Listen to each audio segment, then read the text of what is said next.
Halo teman-teman, perkenalkan nama saya Ananda Hanif Azhar, NIM 2409030 dari Universitas Harkat Negeri Kota Tegal, Prodi D4 Teknik Informatika. Di sini video saya kali ini adalah membahas tentang Data Intense Analysis Study Performance.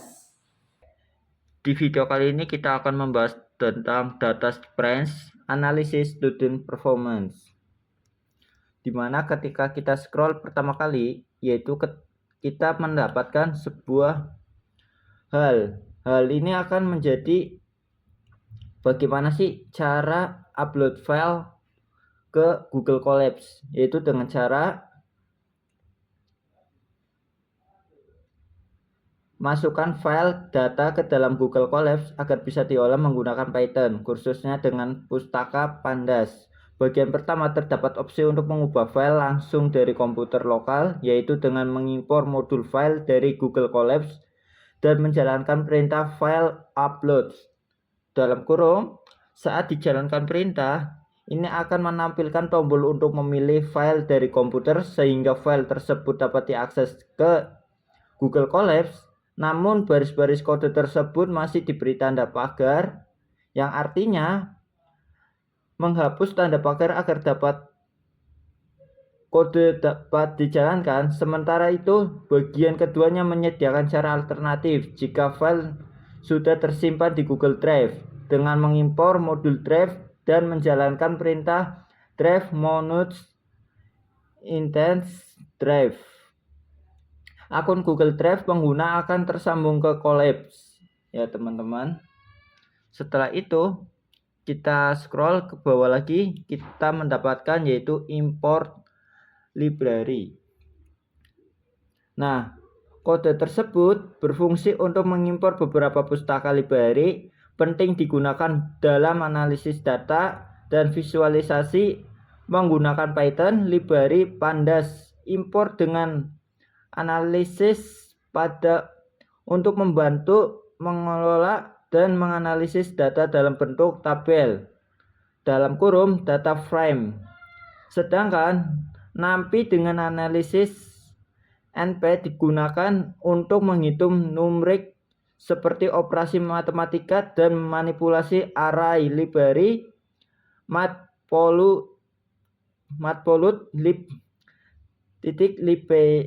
.py-plot diimpor dengan alis plt untuk membuat sebagai jenis grafik dan visualisasi data, dan seabror diimpor sebagai science untuk mempercantik tampilan grafik serta memudahkan pembuatan visualisasi statik.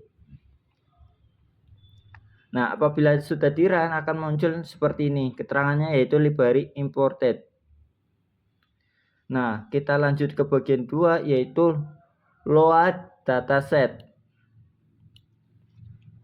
Kode tersebut digunakan untuk membaca dan menampilkan data dari file CSV bernama Student Performance CSV menggunakan library Pandas basis df sama dengan pd read CSV dalam kurung Student Performance and CSV dalam kurung berfungsi untuk membaca isi file CSV dan menyimpannya ke dalam variabel df dalam bentuk data frame, yaitu student data seperti tabel umumnya digunakan dalam analisis data.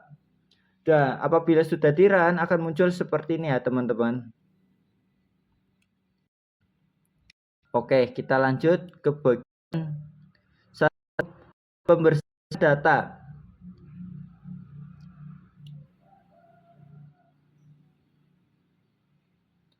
Kode tersebut digunakan untuk menampilkan informasi data mengenai ukuran, struktur, dan statik dari dataset yang telah dimuat ke dalam variabel df bagian pertama dengan perintah print dalam kurung -250 tutup kurung digunakan untuk mencetak garis pemisah agar tampilan output lebih rapi. Kemudian tampilan judul, ukuran dataset, nilai df, shape menghasilkan dua angka yaitu jumlah baris dan jumlah kolom. Dalam dataset yang disimpan masing-masing ke variabel rows dan calls, perintah print dalam kurung f tanda petik jumlah baris titik 2 dalam kurung row titik koma dalam kurung yang menampilkan jumlah baris dengan format ribuan menggunakan tanda koma, sedangkan print f jumlah kolom calls menampilkan jumlah kolom selanjutnya. Bagian kedua menampilkan info kolom menggunakan df info dalam kurung, yaitu fungsi dari pandas yang memberikan informasi lengkap tentang struktur dataset seperti nama, setiap kolom, tipe data misalnya init 65, float 64 atau project, serta jumlah data yang tidak kosong di tiap kolom. Nah, apabila sudah di run akan muncul sebagian ini, seperti ini. Ya, teman-teman. Oke, kita lanjut ke bagian selanjutnya.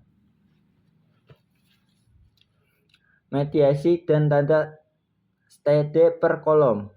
Kode tersebut digunakan untuk menghitung dan menyampaikan nilai median serta standar deviasi dari setiap kolom numerik dalam dataset. df pertama baris print dalam kurung median tutup kurung digunakan untuk menampilkan judul bagian hasil perhitungan median, kemudian perintah for call in df titik cells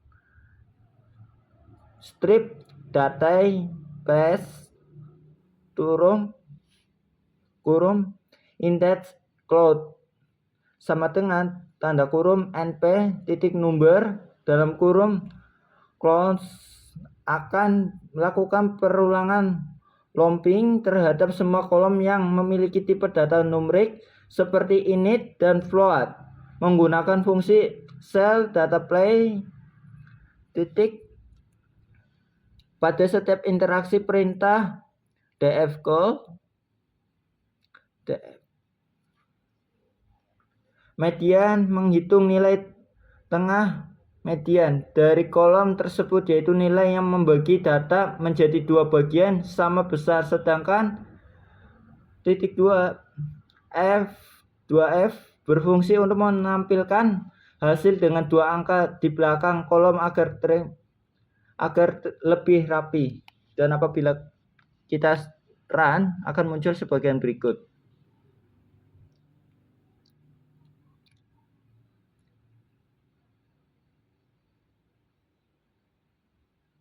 Oke, kita lanjut ke berikutnya, yaitu check missing.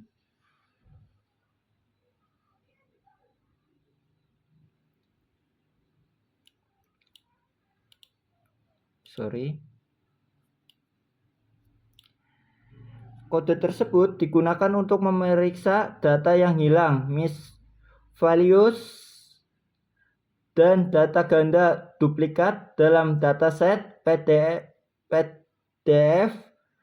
Pertama, bagian dengan judul check missing values berfungsi untuk mendeteksi apakah ada sel atau nilai kosong pada setiap kolom perintah df titik insul titik sum menghasilkan jumlah nilai kosong di tiap kolom dan disimpan dalam variabel missing.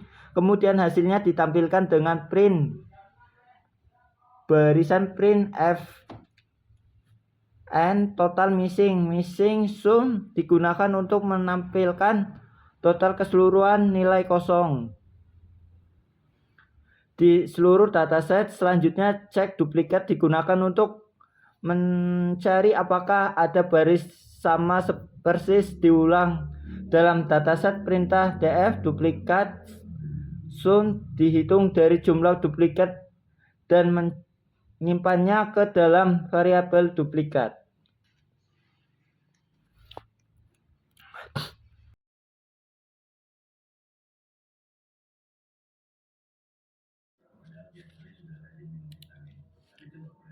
Oke, dan ini adalah outputan ya teman-teman daripada hasil codingan di atas. Dan selanjutnya kita akan membahas tentang kombinasi.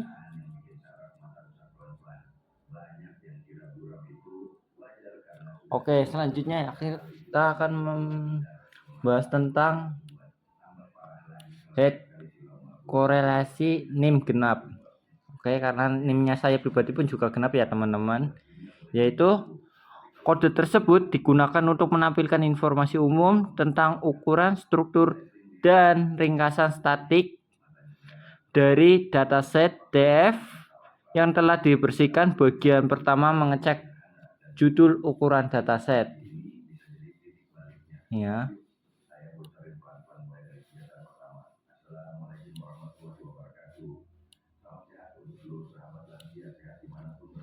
Dan menggunakan df shape untuk mendapatkan ukuran data yaitu jumlah baris dan kolom yang kemudian disimpan ke dalam variabel row dan calls.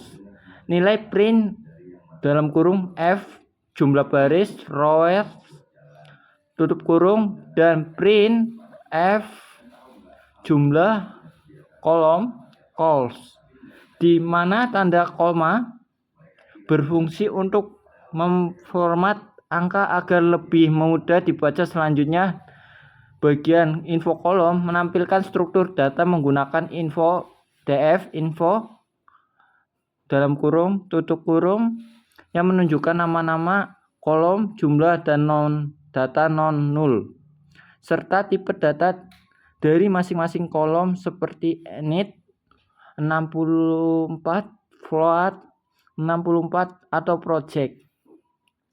Nah, ini adalah hasil daripada output codingan di atas. Oke, video kali ini saya akhiri dan saya mohon maaf apabila kurang jelas dan kurang berkenan di hati para teman-teman karena saya pribadi pun juga belum tentu menguasai segala hal. Oke, bye-bye teman-teman.